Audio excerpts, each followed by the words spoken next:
ময়দানে যখন মিজানের পাল্লায় আমলনামা ওজন করবে, একজন মানুষের ডান হাতে সে দেখবে ডান সাইডের পাল্লা নেকির পাল্লাটা ভারী হয়ে গেল। নেকির পাল্লা ভারী হয়ে গেলে পুরো ময়দানের মধ্যে খুশির আওয়াজ, খুশির চিৎকার। আরে একজন মানুষের বুঝি কপাল খুলে গেল। এই আমলনামা আসমানে উড়িয়ে দেওয়া হবে। আমলটা কার বলা যায় না। হঠাৎ করে এসে এসে একজন মানুষের ডান হাতের মধ্যে আমলনামাটা লেগে যাবে। রহমতের নবী আমার বলেন, আমলনামা ডান হাতে লাগতে দেরি হয়, জিবরিল আমিন ঘোষণা করবেন, قد سعد سعدا لا يشقى بعده أبدا। আজকে একজন মানুষের কপাল খুলে গেল, জীবনে আর কোনোদিন তার কপাল পুড়বে না। এই মানুষটা তাকিয়ে তাকিয়ে দেখবে, হায় রে কপালটা কেমন খোলাং খুলে গেল। আল্লাহ তাআলা 6 জন নবীর গুণ মানুষটার মধ্যে দিয়ে দিবেন। 1 নম্বর, এই মানুষটা আমলনামা ডান হাতে পাওয়ার সাথে সাথে পয়গম্বর ইউসুফ আলাইহিস সালাতু ওয়াস সালামের মতো সুন্দর হয়ে যাবে। মানুষটা পয়গম্বর আইয়ুব আলাইহিস সালাত ইউসুফ আলাইহিস সালামের মতো সুন্দর হয়ে যাবে। পয়গম্বর দাউদ আলাইহিস সালাতু ওয়াস সালামের মতো লোকটার কণ্ঠ হয়ে যাবে। পয়গম্বর মুসা আলাইহিস সালাতু ওয়াস সালামের মতো শক্তিশালী হয়ে যাবে। পয়গম্বর নূহ আলাইহিস সালাতু ওয়াস সালামের মতো ধৈর্য তার চলে আসবে। এই মানুষটা পয়গম্বর ঈসা আলাইহিস সালাতু ওয়াস সালামের মতো দেহের গঠন হবে। আর আমার আপনার নবী সরওয়ারে দো আলাম আখিরি জামানার পয়গম্বর, চিৎকার করে বলো সাল্লাল্লাহু আলাইহি ওয়াসাল্লাম, আমার আপনার নবীর মতো লোকটার চরিত্র হয়ে যাবে। এই 6 জন নবীর গুণ চলে আসার সাথে সাথে জিবরিল ঘোষণা দেয়, আজকে একজন মানুষের কপাল খুলে গেল, জীবনে আর তার কপাল কোনোদিন পড়বে না। আল্লাহ তাআলা ডাক দেয়, রে ফেরেশতারা তাড়াতাড়ি কর, আমার এই বান্দার দিকে তাকিয়ে তাকিয়ে দেখো, আমার এই গোলাম দুনিয়াতে দ্বীনের পথে চলতে গিয়া ভালো একটা টুপি মাথায় দিতে পারে নাই, ভালো একটা জামা পরতে পারে না। তাড়াতাড়ি করে যাও যাও যাও, আমার বান্দার একটা মাথায় জান্নাতের দামি টুপি পরিয়ে দাও। আমার বান্দা শরীরের মধ্যে একসাথে 100 জোড়া জামা পরাইয়া দাও। রহমতের নবী আমার বলেন, 100 জোড়া কেন? কারণ হলো 100 জোড়া এই জন্য পরিয়ে দেওয়া হবে যেন বান্দার মধ্যে সান্ত্বনা চলে আসে। আমার মালিক আমারে দিতে তো কম দেন নাই, তবে যদিও 100 জোড়া পোশাক হবে, এটা এত পাতলা এত চমৎকার, গায়ে দিলে মনে হবে যেন একটা পোশাকও পরা হয় নাই। কিন্তু মুসলমানদের শোনো, ওই দিকে আমলনামা ওজন করা হবে, যদি বাম হাতে হঠাৎ করে মানুষ তাকিয়ে দেখবে গুনাহের পাল্লাটা ভারী হয়ে গেছে, নেকের পাল্লাটা হালকা হয়ে গেছে, আমলনামাটা উড়ায় দেওয়া হয়। আমলনামা কার? কারো জানা নাই, কারো জানা নাই। মানুষটা এত পাগল, ওদিকে আমার মালিক জালালিয়াত জব্বারিয়াতের কাহারিয়াতের কণ্ঠে ডাক দেন, লিমানিল মুলকুল ইয়াউম। আল্লাহ তাআলা ডাক দিবেন, আজকের দিনের বাদশাহী কার? মানুষ সেই দিন জবাবটুকু পর্যন্ত দিতে পারবে না। ওরে দুনিয়ার মানুষ রে, মানুষগুলো সেই দিন পাগল পড়া হয়ে যাবে। সন্তান বাবা মাকে চিনবে না, বাবা মা পর্যন্ত সন্তানকে চিনবে না, ভাই ভাইকে চিনবে না, বন্ধু বন্ধুকে চিনবে না, স্বামী তার স্ত্রীকে চিনবে না, স্ত্রী তার স্বামীকে চিনবে না। রব্বে কারীম বলেন, ইয়াউমা ইয়াফিরুল কিয়ামতের ময়দানে মানুষগুলোর অবস্থা এত খারাপ, সেই দিন বন্ধু বন্ধুকে চিনবে না, ভাই ভাইকে চিনবে না, স্বামী তার বিবিকে চিনবে না, বিবি তার স্বামীকে চিনবে না। হায়রে দুনিয়ার কেউ কাউকে চিনবে না। একটা নেকির জন্য সন্তান গিয়া বাবার সামনে দাঁড়াইবে, বাবা একটা নেকি তুমি আমার দাও। বাবা চক্ষু ফিরে নিবে, কি আমার সন্তান, আমি সন্তানরে চিনি না। দুনিয়াতে কোনোদিন আমি বিয়ে করি নাই, কিসের বাবার সন্তান, মানুষগুলো এমন করে পাগল পারা হয়ে যাবে। আরে মানুষ তো দূরের কথা, সব নবীরা পর্যন্ত ইয়া নফসি করতে থাকবে। মানুষগুলো তো দূরের কথা, নবীরা পর্যন্ত চিৎকার করে করে বলবে, আল্লাহ আমারে বাঁচাও বাঁচাও। সাতটা বিষয়ে বিশ্বাস করার নাম হচ্ছে ঈমান। বলেন কয়টা বিষয়? এক নম্বর আল্লাহকে আমরা মানলাম, দ্বিতীয় নম্বর আল্লাহ পাকের ফেরেশতাকে মানলাম, তিন নম্বর আল্লাহ পাকের কিতাব সহ মানলাম, চার নম্বর আল্লাহ পাকের নবীদেরকে মানলাম, পাঁচ নম্বর কিয়ামত দিবসকে আমরা মানলাম, ছয় নম্বর তাকদীরের ভালো মন্দকে আমরা মানলাম, সাত নম্বর মৃত্যুর পরে আবার আমাদেরকে উঠানো হবে, এই কথার উপরে আমরা বিশ্বাস স্থাপন করলাম। এটার নাম কি? কথা কয় না, সাউন্ড বাড়ায় রাখেন। এটার নাম কি? এই ঈমান আপনাকে আমাকে নিশ্চিত রাখতে হবে, ঈমানটা নির্ভেজাল হতে হবে।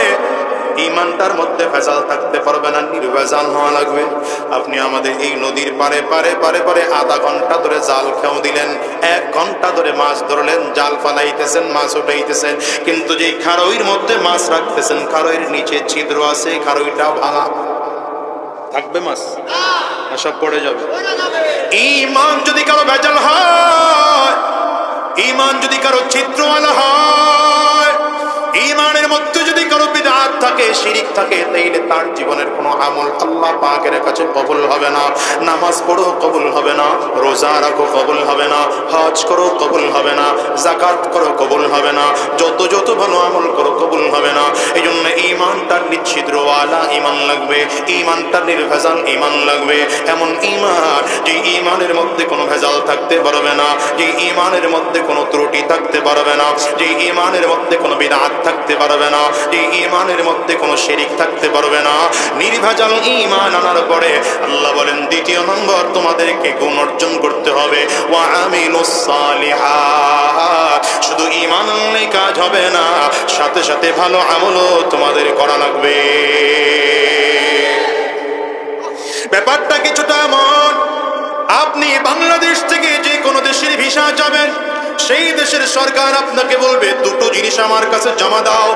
এক নম্বর তোমার পাসপোর্ট নির্ভেজাল আছে কিনা, দ্বিতীয় নম্বর তোমার ব্যাংক স্টেটমেন্ট ঠিক আছে কিনা।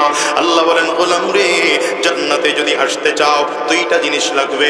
এক নম্বর ঈমান নামের নির্ভেজাল পাসপোর্ট লাগবে, দ্বিতীয় নম্বর নেক আমল নামের ব্যাংক স্টেটমেন্ট লাগবে। যদি এটা ভালো হয়, আমি আল্লাহ তোমাদেরকে জান্নাত দিয়ে দেব। জান্নাত কত সুন্দর, আল্লাহ তাআলা নিজেই চমৎকার করে বলেছে, তাজরি মিন তাহতিহাল আনহার। জান্নাত এত সুন্দর, যেই জান্নাতের নিচ দিয়ে 4টা হাদিসের মধ্যে আসছে 4টা নদী বয়ে যাবে। জান্নাতের নিচ দিয়ে দুধের নদী বয়ে যাবে, জান্নাতের নিচ দিয়ে শরাবের নদী বয়ে যাবে, জান্নাতের নিচ দিয়ে মিষ্টি স্বচ্ছ পানির নদী বয়ে যাবে, জান্নাতের নিচ দিয়ে মধুর নদী বয়ে যাবে। রব্বুল কারীম ভিন্ন আয়াতের মধ্যে বলেন, মা তাশতাহি আনফুসুকুম। আল্লাহ তাআলা বলেন, তোমার যখন যেটা জান্নাতে করতে মনে যাবে তাই করতে পারবা, যখন যেটা পান করতে মনে যাবে পান করতে পারবা, যখন যেটা খাইতে মনে চাইবে খাইতে পারবা। গোলাম রে, জান্নাতে যাওয়ার পরে সব থেকে বড় কাজ হলো, সব থেকে বড় স্বাধীনতা হলো, কাজ করার স্বাধীনতা আছে, খাওয়ার স্বাধীনতা আছে, পান করার স্বাধীনতা আছে। মুসলমান রে, এই জন্য জান্নাতে যাওয়ার জন্য কয়টা গুণ লাগবে? চিল্লায় জোরে বলো। এক নম্বর ঈমান, দ্বিতীয় নম্বর নেক আমল, 2 গুণ অর্জন করে জমিন থেকে বিদায় হও। সাবধান করে আবার বলি, আল্লাহ তাআলা দুনিয়ার কাউকে জান্নাতে দেওয়ার জন্য বানিয়েছেন, জাহান্নামে দেওয়ার জন্য বানান নাই। এখানে আমরা যতজন মানুষ বসে আছি, আল্লাহ তাআলা কাউকে জাহান্নামে দেওয়ার জন্য বানান নাই। যার বাস্তব প্রমাণ হলো আদম আলাইহিস সালাতু ওয়াস সালামকে আল্লাহ তাআলা বানাইয়া জমিনে পাঠানোর কথা। কারণ আল্লাহ জমিনের জন্য আদম আলাইহিস সালামকে বানাইলেন, কিন্তু বানাইয়া জমিনে আল্লাহ পাঠান নাই, রাখলেন জান্নাতে। রাখলেন কই? ফেরেশতাদের সাথে আল্লাহ যখন পরামর্শ করেন, ওয়া ইয ক্বালা রাব্বুকা লিল মালাইকাতি ইন্নী জাইলুন ফিল আরদি খলিফা ক্বালু আতাজআলু ফিহা মান ইউফসিদু ফিহা ওয়া ইয়াসফিকুদ দিমা ওয়া নাহনু নুসাব্বিহু বিহামদিকা ওয়া নুকদ্দিসু লাক ক্বালা ইন্নী আ'লামু মা লা তা'লামুন।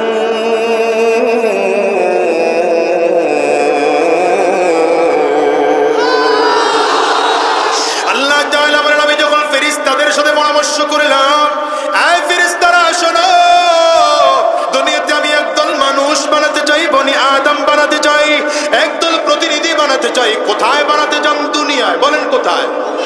কোথায় না কোথায়। কিন্তু আদম আলাইহিস সালাতু ওয়াস সালামকে বানানোর পরে আল্লাহ তাআলা রাখলেন জান্নাতের মধ্যে। রাখলেন কোথায়? জান্নাতে রাখার পরে বিশাল জান্নাতের ঘর। আদম আলাইহিস সালামের থাকতে বড় একাকিত্ব অনুভব হয়। আল্লাহ পাকের কাছে ডেকে ডেকে বললেন, আল্লাহ, এই বিশাল জান্নাতের মধ্যে একা একা থাকতে পারি না, একাকিত্ব অনুভব হয়, একটু কি সাথীর ব্যবস্থা করা যায়? আল্লাহর কাছে বলতে দেরি হয়। পয়গম্বর আদম আলাইহিস সালাম ঘুমিয়ে আছে। হঠাৎ করে ঘুম থেকে জাগ্রত হয়ে দেখে মাথার কাছে একজন লোক বসা, লম্বা লম্বা চুলওয়ালি, দেখতে বড় সুন্দরী, দেখতে বড় রমণী, দেখতে বড় রূপসী। আল্লাহু আকবার, জোরে বলবেন। জিজ্ঞাসা করলেন, মান আনতি, আপনি কে? বলে, আনা হাওয়া, আমার নাম হাওয়া। কেন আপনি এখানে বসে আছেন? আমাদের আদিমাতা হাওয়া আলাইহিস সালাম বলেন, আল্লাহ তাআলা আমাকে বানিয়েছেন আপনার সাথে থাকার জন্য। আর জোরে বলা যাবে না? এবার আল্লাহ তাআলা ডাক দেয়, ইয়া আদম উসকুন আনতা ওয়া যাওজুকাল জান্নাহ ওয়া কুলা মিনহা রাগাদান হাইথু শি'তুমা ওয়া লা তাকরাবা হাযিহিশ শাজারা ফাতাকুনা মিনাজ জালিমিন। আল্লাহ তাআলা ডাক দেয়, আদম থাকো, তুমি তোমার বিবিকে লইয়া কোথায়? বলে, জান্নাতে। সুবহানাল্লাহ কয় না? থাকো তুমি তোমার বিবিকে লইয়া জান্নাতে, জান্নাতের মধ্যে থাকো। আল্লাহ তাআলা আরো কিছু নির্দেশনা দিলেন, তুমি তোমার বিবিকে নিয়ে জান্নাতের মধ্যে থাকো। সাবধান, জান্নাতে যত জায়গায় ঘুরতে মনে চায় ঘোরো, যা খাইতে মনে চায় খাও। নির্দিষ্ট একটা ফল দেখায় বললেন আল্লাহ তাআলা, এই ফলের ধারে কাছে তোমরা যাইবা না। মুসলমান এখান থেকে বোঝা যায়, বিবিকে ঘরের বাসস্থানের ব্যবস্থা করে দেওয়ার দায়িত্ব একজন পুরুষের, বিবির খাবারের ব্যবস্থা করে দেওয়ার দায়িত্ব একজন পুরুষের, স্ত্রীর ভরণ পোষণের দায়িত্ব একজন পুরুষের। বলেন কার? এই জন্যই তো একজন মহিলা রাস্তায় কাজ করা তার জন্য বাধ্যতামূলক নয়, কিন্তু স্বামী মাথার গাম পায়ে ফেলে রাস্তায় কাজ করে করে করে করে, কেউ তো কাঠুরিয়া কাঠ কেটে কেটে ঘাম পালায়, কেউ তো ভ্যান গাড়ি চালায়, কেউ তো রিক্সা চালায়, কেউ তো এমন আছে ঠেলার দিন মজুরি করে, কেউ তো মাটি কাটে। এত কষ্ট কেন আল্লাহর বান্দা করে? বিবির জন্য খাবারের ব্যবস্থা করে, বিবির জন্য বাসস্থানের ব্যবস্থা করে, বিবির জন্য পোশাকের ব্যবস্থা করে। এই জন্য বলে যাব, মা সাবধান, স্বামীর সাথে খারাপ আচরণ করবেন না, স্বামীর সাথে দুর্ব্যবহার করবেন না। রাসূল আরবী বলেন, আল্লাহ ব্যতীত যদি কারো কদমে সাজদা দেওয়া বৈধ হতো, আমি নবী বলতাম এই দেশের সব স্ত্রীরা স্বামীর কদমে সাজদা দিবে। স্বামীরা তো দাম, যেহেতু আল্লাহ তাআলা তাকে ব্যতীত আর কাউকে সাজদা দিতে নিষেধ করেছেন, এই জন্য নবীজি এই নির্দেশনা দেন নাই। সাবধান, মা, আপনাদেরকে বলে যাব, যে স্বামী আপনার জন্য মাথার গাম পায়ে ফেলে কষ্ট করে সারাটা দিন আপনার জন্য রিজিক তালাশ করে, সেই স্বামীরে কষ্ট দিবেন না, স্বামীর সাথে বেয়াদবি আচরণ করবেন না, আপনার কপালে কোনো দিন জান্নাত মিলবে না। ঠিক না? করে আছে না খালি ঝগড়ার উপরে ঝগড়া। দেখছেন পাওয়ারই মনে হয় যায়, কারণ রোগী সব এই জায়গায় বসা। ঠিক না? আল্লাহ এদেশের সংসারগুলোকে শান্তিতে ভরপুর করে দেখে। আমিন কর। যুবক যেগুলো আসুস বিয়া ঠিয়া খরচ নাই তো করে বলে যায়, শোন, জীবনে বিয়ে যদি করতে হয় দিনদার মেয়েকে বিবি হিসেবে গ্রহণ করো। এত মুরব্বীর আওয়াজ, জোয়ান নারীর আওয়াজ, যেগুলো বিয়ে করো নাই তা করে কইলাম। বিয়ে যদি করতে হয় কারে করবা? দিনদার মেয়েকে বিয়ে করবা। খালি স্কুলের পিছনে পিছনে ঘুরো না, ভার্সিটির পেছনে পিছনে ঘুরো না। স্কুলের পেছনে আর ভার্সিটির পেছনে ঘুরা ফেসবুকের মেসেঞ্জার, হোয়াটসঅ্যাপ, ইউটিউব, ভাইবার, আমার কথা পায় না, এগুলো দিয়ে জীবন নষ্ট করে ফেলেছ। আমি আমার আলোচনায় মাঝে মাঝে বলি, আমার দেশের যুবকগুলো যদি চরিত্রবান হয়ে যায় তো খোদার কসম এদেশের সব মানুষগুলো চরিত্রবান হয়ে যায়। চরিত্র ছাড়া কোনো দাম আছে না? যেই মানুষের চরিত্র নাই ওর কোনো দাম নাই। কি কথা কয় না? যেই মানুষের চরিত্র নাই তার কোনো দাম নাই। এখন তো মূল্যবান হওয়ার থার্মোমিটার হচ্ছে, মূল্যবান হওয়ার মাপকাঠি হচ্ছে যার টাকা বেশি তার দাম বেশি, যার ক্ষমতা বেশি তার দাম বেশি। কিন্তু না, আল্লাহর কাছে, নবীর কাছে যার আদর্শ ভালো, আল্লাহর কাছে তার দাম বেশি। কথা বলো না কেন? এই যুবক, নেশার মধ্যে পড়ে আছো, আড্ডার মধ্যে পড়ে আছো, 24 ঘন্টা জুয়ার আড্ডায় পড়ে আছো। তোমার চরিত্রের কি দাম আছে? তোমার 5 টাকার মূল্য নাই। কি কথা কয় না? ঘরে যাও দেখবা মায়ে বকে, বাবাও গালি দেয়। কি কথা কয় না? এলাকার মানুষ তুচ্ছ তাচ্ছিল্য করে, সমাজের মানুষ তুচ্ছ তাচ্ছিল্য করে, প্রশাসন তুচ্ছ তাচ্ছিল্য করে। জন্য পায়ে হাত দিয়ে বলবো, যুবক, খারাপ নেশায় জড়াইও না। যদি কোনো নেশা কলিজায় ঢুকাইতে হয়, রবের মুহাব্বতের নেশা ঢুকাও। যদি মুহাব্বত কলিজায় ঢুকাইতে হয়, নামাজ, রোজা, আমলের নেশা কলিজায় ঢুকাও। কলিজার টুকরো যুবক, কথা খোদার কসম করে বললাম, দাম কমবে না, দাম বাড়বে। মাথায় টুপি দিয়ে দাম আলহামদুলিল্লাহ কমে নাই, মুখে দাড়ি রেখে দাম আলহামদুলিল্লাহ কমে নাই, আমাদের লম্বা জুব্বা পড়ার কারণে দাম কমে নাই, আল্লাহ বরঞ্চ দাম বাড়ায় দিয়েছে। আলহামদুলিল্লাহ বলবেন। এই জন্য সাবধান, হারাম রাস্তায় চলো। জান্নাতে যাওয়ার শর্ত কয়টা? এই মাথা নিচের দিকে দিয়ে মোরাকাবা চলবে না। আমার দিকে, আমার দিকে। ওই লোক কই পিছন, হে কি ওয়াজ কোন দিকে মনে? কি ও কোন দিকে? ফেসবুক শরীফ চালান টালান নাকি কো? মাওলানা ইউটিউব, হুজুর গুগল, এগুলো সব বন্ধ করে দেন। এখন আমি হুজুরের কথা চলবে, আপনারা শুনবেন শুধু। কথা কয় না তো? সব বন্ধ। এখন কোন হুজুরের কথা চলবে না, সব বন্ধ করেন। মোবাইলের মধ্যে কিছু গালি দেয় নিচে, কিছু যুবকের কার বাড়ি এটা সারাদিন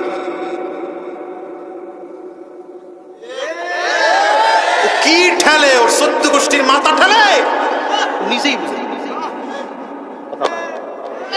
তো কি টানো সারাক্ষণ একই জায়গায়? দেখছো কথা হয় না? দেখছো? এই আজকে যুবক যারা আছো, মুরব্বীদের ওয়াজ আমি করবো না, কুয়াকাটা হুজুর করবে। আমার যুবক দরকার, তো আমি যুবক করে দিতেছি। আজকের বাসায় গিয়া বালিশের সাথে মাথা লাগাইয়া 1 মিনিট সময় নিয়ে চিন্তা করবা। 1 মিনিট, বেশি দরকার নেই, 1 মিনিট ঠান্ডা মাথায় চিন্তা করবা যে ফেসবুক ব্যবহার করে, ইউটিউব ব্যবহার করে, আর গুগলের মধ্যে আজে বাজে জিনিস দেখা প্রতিদিন কয় ঘন্টা সময় লস করলাম। একটু চিন্তা করে এইটুকু হিসাব করতে পারবা? এই যুবক যারা আছো, প্রতিদিন যদি তোমার 2 ঘন্টা যায়, 2 ঘন্টা তো না, মানে তোমার 24 ঘন্টাই চলে এই কাম। কি কথা কেন? কম্বল মাথার মধ্যে দিয়ে হেঁটেছে, করে তাকাই রয়েছে। কথা কন না কেন?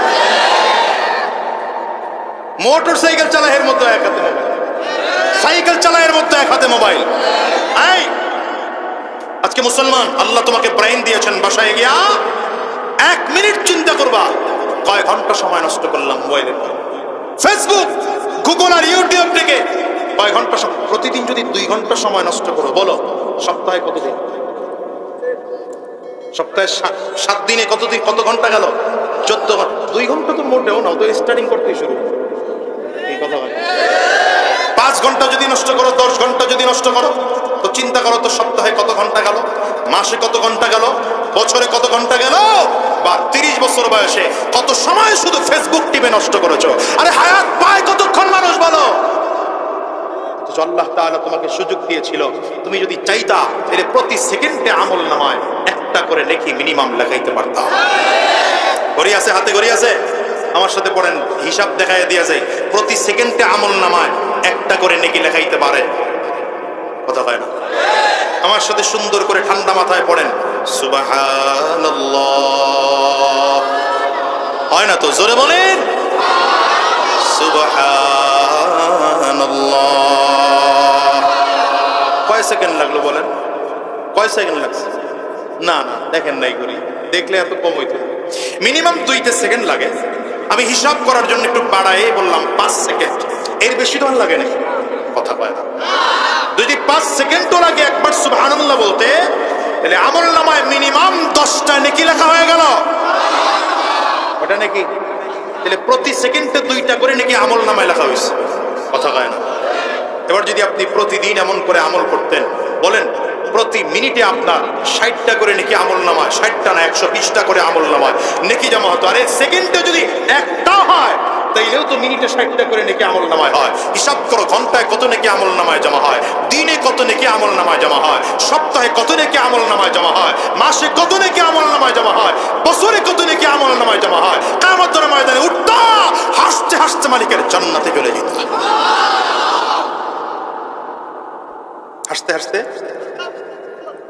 তো কিয়ামতের ময়দানে কিছু মানুষ আফসোস করবে, আফসোস করবে। ইন্নাল্লাযীনা আমানু ওয়া আমিলুস সালিহাত, ইন্নাল্লাযীনা আমানু ওয়া আমিলুস সালিহাত লাহুম জান্নাতুন তাজরি মিন তাহতিহাল আনহার যালিকাল ফাওজুল কাবীর।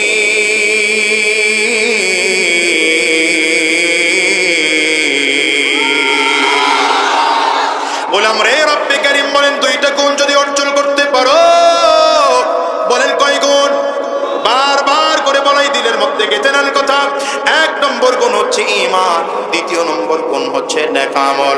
2 গুণ যদি অর্জন করতে পারো, রব্বে কারীম বলেন আমি আল্লাহ কিয়ামতের ময়দানে তোমার জান্নাতের মালিক বানাইয়া দেব। এই জন্য সাহাবায়ে কেরাম নেকির জন্য পাগল হয়ে যাইতেন। কোথায় একটা নেক পাওয়া যায়, কোথায় একটা নেক পাওয়া যায়, সাহাবায়ে কেরামরা পাগল হয়ে যাইতেন। মুসলমানেরা কোন সাহাবী যদি আমল ছিল এমন 2 রাকাত নামাজ নফল করতেন, তিনি যদি শুনতেন আরেকজন সাহাবী 6 রাকাত নফল নামাজ পড়তেন, তিনি যদি শুনতেন আরেকজন সাহাবী 10 রাকাত নফল নামাজের প্রতিযোগিতা লাগাইতেন। মুসলমান গো, সাহাবায়ে কেরামদের মধ্যে দ্বীনের পাওয়ার বাড়ে, আমলের পাওয়ার বাড়ে, আর তোমার আমার মধ্যে গুনাহের প্রতিযোগিতা শুরু হয়। রহমতের নবী আমার একদিন মসজিদে নববীর মধ্যে বসা, যুদ্ধের ময়দানের জন্য নবী আমার প্রস্তুত করায়, আর দিকে বলে সাহাবীরা কে কে আছো, যুদ্ধের ময়দানে যেতে হবে। আমার যুদ্ধের ময়দানে যাওয়ার জন্য উট লাগবে, ঘোড়া লাগবে, দান করতে হবে। কার কি সাধ্য আছে, কে কোন সাধ্য অনুযায়ী কে কি দান করতে পারবা। হযরত উসমান বিন আফফান রাদিয়াল্লাহু আনহু নবীর সামনে বসা ছিলেন। রাহমাতুল লিল আলামিন বলার সাথে সাথে উসমান বিন আফফান টপ করে লাফ দিয়ে দাঁড়িয়ে গেলেন। পয়গম্বর, আমি আপনার যুদ্ধের ময়দানের জন্য 100 লাল উট আপনার যুদ্ধের ময়দানের জন্য দান করে দেব। কয়শো লাল উট? আওয়াজ করে বলেন না। একটা লাল উটের দাম কত জানো? এই যুগের পাজারো মার্সিডিজ গাড়ির যেই পরিমাণ দাম হয়, তার থেকে অনেক বেশি দাম ছিল একটা লাল উটের। এমন 100 লাল উট পয়গম্বরের সামনে এসে হাদিয়া পেশ করলেন হযরত উসমান বিন আফফান রাদিয়াল্লাহু আনহু রাহমাতুল লিল আলামিন। নিজের চেহারা ডান দিকে ঘোরাইলেন, ডান দিকে ঘুরিয়ে বললেন, আমার ডান পাশে কেউ কি আছো, ডান দিক থেকে কিছু দান করবে। হযরত উসমান একটা দৌড় দিয়ে সে ডান পাশে দাঁড়ায় গেলেন। পয়গম্বর, আমিও দাঁড়াইলাম, আমি আরো 100 উট আল্লাহর রাস্তায় দান করব। নবীজি আবার চেহারা বাম দিকে ঘুরিয়ে ফেললেন, বাম দিকে ঘুরিয়ে বললেন, বাম দিক থেকে কে আমার আল্লাহর রাস্তায় দান করবা, দাঁড়িয়ে যাও। হযরত উসমান একটা দৌড় দিয়ে এসে বাম পাশে দাঁড়ায় গেলেন। পয়গম্বর, আমি আবারও 100 উট আল্লাহর রাস্তায় দান করব। একটা বারের জন্য হিসাব নিলাম, 3 বার হয়ে গেল, 100 করে 300 উট দান করা হয়ে গেল। নবী এবার বলতে বাধ্য হলেন, উসমান ব্যতীত আর কেউ কি আছো আল্লাহর রাস্তায় দান করবা?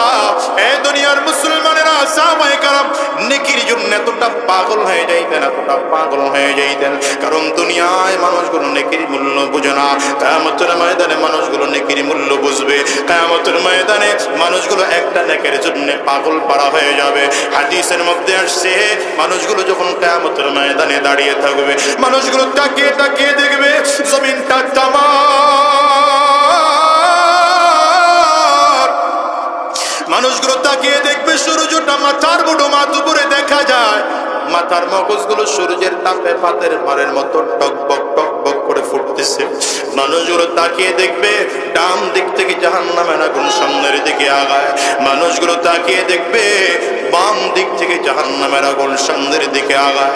মানুষগুলো তাকিয়ে দেখবে সামনের দিক থেকে জাহান্নামের আগুন সামনের দিকে আগায়। মানুষগুলো তাকিয়ে দেখবে পেছন দিক থেকে জাহান্নামের আগুন সামনের দিকে আগায়। আরে গরিম গরিম আওয়াজ, মানুষগুলো পাগল হয়ে যাবে, পাগল।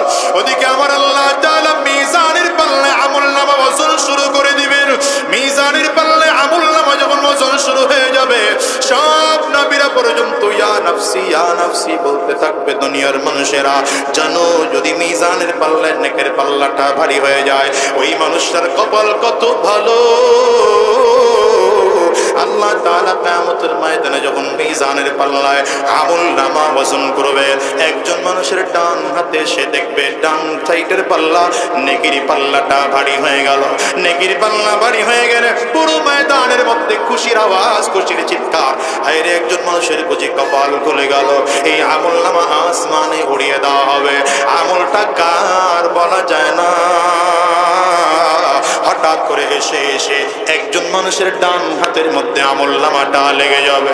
রহমতের নবী আমার বলেন আমলনামা ডান হাতে লাগতে দেরি হয়, জিবরিল আমিন ঘোষণা করবেন قد سعد سعدا لا يشقى بعده আবাদা। আজকে একজন মানুষের কপাল খুলে গেল,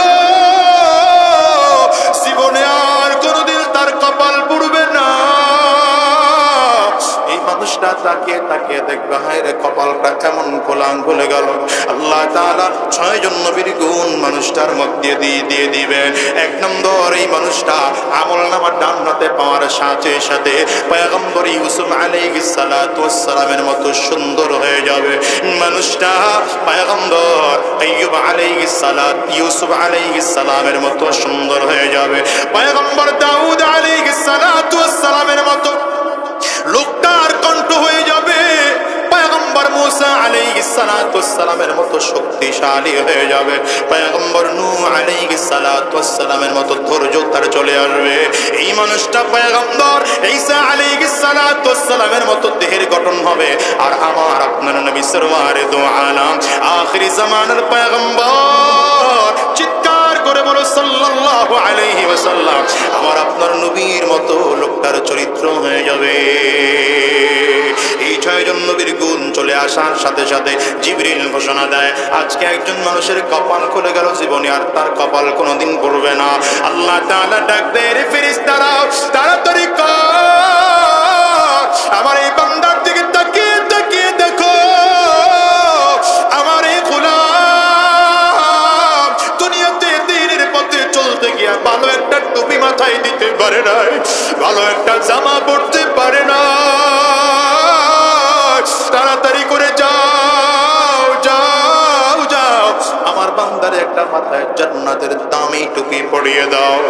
আমার বান্দার শরীরের মধ্যে একসাথে 100 জোড়া জামা পরাইয়া দাও। রহমতের নবী আমার বলেন 100 জোড়া কেন? কারণ হলো 100 জোড়া এই জন্য পরিয়ে দেওয়া হবে যেন বান্দার মধ্যে সান্ত্বনা চলে আসে। আমার মালিক আমারে দিতে তো কম দেন নাই, তবে যদিও 100 জোড়া পোশাক হবে, এটা এত পাতলা এত চমৎকার, গায়ে দিলে মনে হবে যেন একটা পোশাকও পরা হয় নাই। কিন্তু মুসলমান শোনো, ওই দিকে আমলনামা ওজন করা হবে। যদি বাম হাতে হঠাৎ করে মানুষ তাকিয়ে দেখবে গুনাহের পাল্লাটা ভারী হয়ে গেছে, নেকের পাল্লাটা হালকা হয়ে গেছে, আমলনামাটা উড়ে দেওয়া হয়। আমলনামা কার? কারো জানা নাই, কারো জানা নাই। মানুষটা এত পাগল। ওদিকে আমার মালিক জালালিয়াত জাব্বারিয়াতের কাহারিয়াতের কণ্ঠে ডাক দেন, লিমানিল মুলকুল ইয়াউম। আল্লাহ তাআলা ডাক দিবেন আজকের দিনের বাদশাহী কার? মানুষ সেই দিন জবাবটুকু পর্যন্ত দিতে পারবে না। ওরে দুনিয়ার মানুষ রে, মানুষগুলো সেই দিন পাগল পড়া হয়ে যাবে। বাবা মাকে চিনবে না, বাবা মা পর্যন্ত সন্তানকে চিনবে না, ভাই ভাইকে চিনবে না, বন্ধু বন্ধুকে চিনবে না, স্বামী তার স্ত্রীকে চিনবে না, স্ত্রী তার স্বামীকে চিনবে না। রব্বে কারীম বলেন ইয়াউমা ইয়াফিরুল কিয়ামতের ময়দানে মানুষগুলোর অবস্থা এত খারাপ, সেই দিন বন্ধু বন্ধুকে চিনবে না, ভাই ভাইকে চিনবে না, স্বামী তার বিবিকে চিনবে না, বিবি তার স্বামীকে চিনবে না, হায়রে দুনিয়ার কেউ কাউকে চিনবে না। একটা নেকির জন্য সন্তান গিয়ে বাবার সামনে দাঁড়াইবে, বাবা একটা নেকি তুমি আমার দাও, বাবা চক্ষু ফিরে নিবে কি আমার সন্তান, আমি সন্তানরে চিনি না, দুনিয়াতে কোনোদিন আমি বিয়ে করি নাই, কিসের আবার সন্তান। মানুষগুলো এমন করে পাগল পাড়া হয়ে যাবে। আরে মানুষ তো দূরের কথা, সব নবীরা পর্যন্ত ইয়া নফসি করতে থাকবে। মানুষগুলো তো দূরের কথা, নবীরা পর্যন্ত চিৎকার করে করে বলবে আল্লাহ আমারে বাঁচাও বাঁচাও।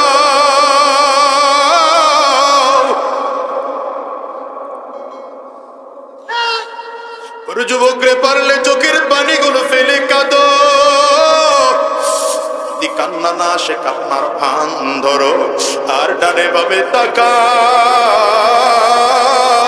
তাকিয়ে দেখো কার চোখে পানি, ওই মানুষটার দিকে তাকিয়ে নিজের ধিক্কার বলো। আল্লাহ তাআলা এই মুহূর্তে আমলনামা উড়ায় দিবেন, মানুষের বাম হাতে এসে লেগে যাবে, নবীরা পর্যন্ত ইয়া নফসি করতে থাকবে। হায়রে দুনিয়ার মানুষ কেউ কাউকে চিনবে না, সেই দিন বড় ভয়ঙ্কর। আরে আমলনামা এসে একজন মানুষের বাম হাতের মধ্যে লেগে যাবে, আল্লাহর ফেরেশতা জিবরাইল ডাক দিবেন কদ শাকিয়া শিকাআন লা ইয়াসআদু বা'দাহু আবাদা। আজকের দিনে একজন মানুষের কপাল পড়ে গেল, জিন্দেগিতে আর কোনোদিন তার কপাল খুলবে না। মানুষটা এত পেরেশান হয়ে যাবে, আরে কার হাতের মধ্যে যেন আমলনামা লেগে যায়, আরেক ভয়ের কারণে একজন মানুষ বুকের মধ্যে হাতটারে ধরে এত জোরে চাপ মারবে, বুকের চাপের কারণে বুকের পাঁজরের হাড্ডিগুলো করমার করে ভেঙে যাবে।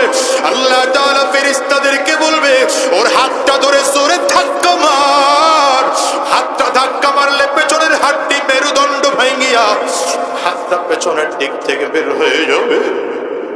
মনে করতে পারো মানুষ কি বাঁচবে, মরবে না? বলে না না, লা ইয়ামুতু ওয়ালা ইয়াহইয়া।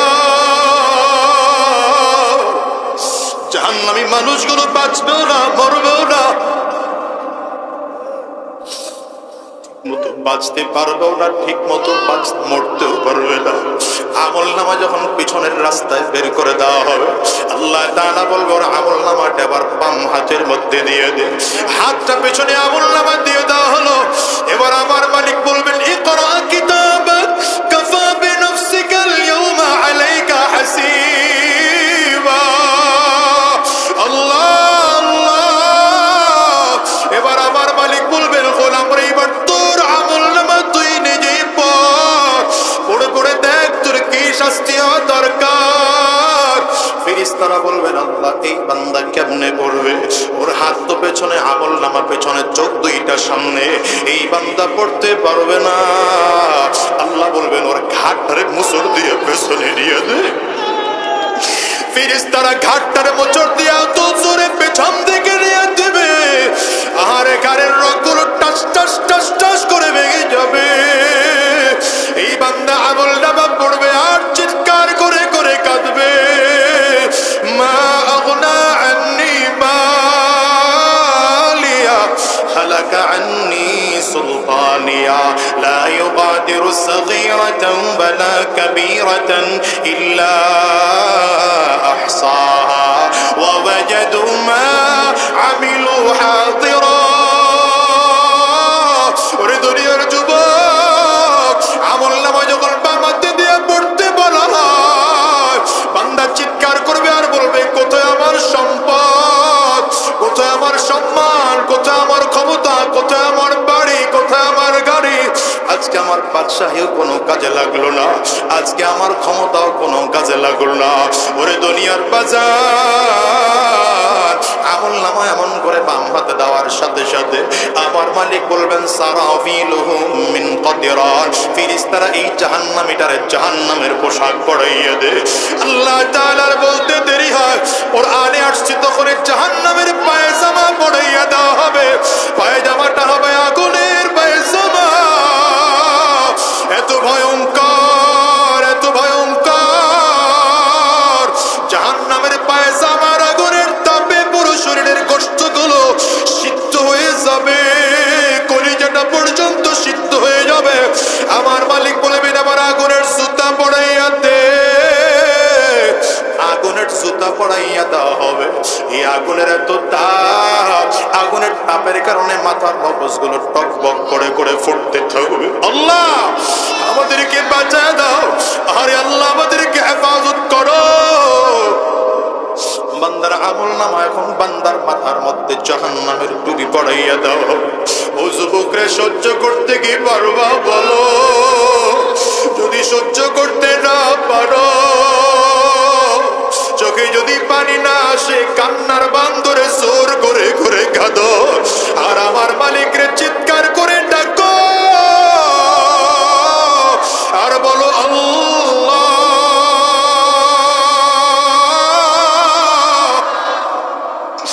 আয় আল্লাহ, আয় আল্লাহ। গুনাহগার বলে যদি তাড়াইয়া দাও, বেঈমান বলে যদি তাড়াইয়া দাও, মুনাফিক বলে যদি আমাদেরকে ফিরাইয়া দাও, আমরা কার দরবারে যাব গো মালিক? দুনিয়ার এক ভিক্ষুকের যদি এক দরবার থেকে তাড়াইয়া দেয়, আরেক দরবারে গেলে কিছু পাওয়ার আশা করতে পারে, কিন্তু মালিক তোমার দরবার এত বড় দরবার, তোমার দরবার থেকে যদি একবার কাউরে তাড়াইয়া দাও, ওই বান্দার কারো কাছে যাওয়ার ক্ষমতা রাখে না। ওগো দয়ার মালিক, এবার বান্দা তাকাইয়া তাকাইয়া দেখবে, আহারে মাথার দিক থেকে মাথার বাতের মারের মতো করিয়া মগজগুলো গলিয়া গলিয়া, গলদেশ থেকে পেটের নারী গরুগুলো লইয়া পেছনের রাস্তা দিয়ে জমিনের মধ্যে পড়ে যাবে। বান্দা শুধু চিৎকার করবে আর চিৎকার করবে।